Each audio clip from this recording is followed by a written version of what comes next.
These past few weeks, we have been studying 2 John and learning about what John is saying to this woman in this letter. And he says so many different things in such a small amount of time.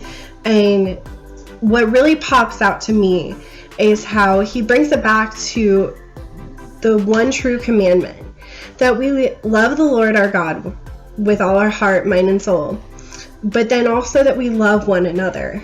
And so in doing so, we have to speak with love to each other.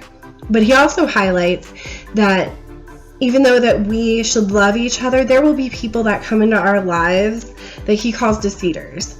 Now, these people might not even realize that they're throwing us off. They might not even mean to. And so what John is saying is recognize that those times can happen, that we can be thrown off course, but we need to be in charge of saying, I love Jesus Christ, and this is what Jesus tells me. You know, people can come into our lives and be close to us, and sometimes they don't share the same beliefs as us. And that's okay in the sense of we still love them. We should still love them because Jesus tells us to love one another. But sometimes it's a mistaken, it's taken differently in the sense of people confuse loving people to acceptance, and that's not the same.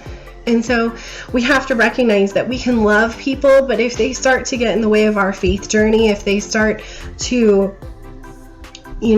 really get in the way of who we are as a Christ follower, we have to put boundaries up, and we have to say, stop, this is not healthy for my relationship with God.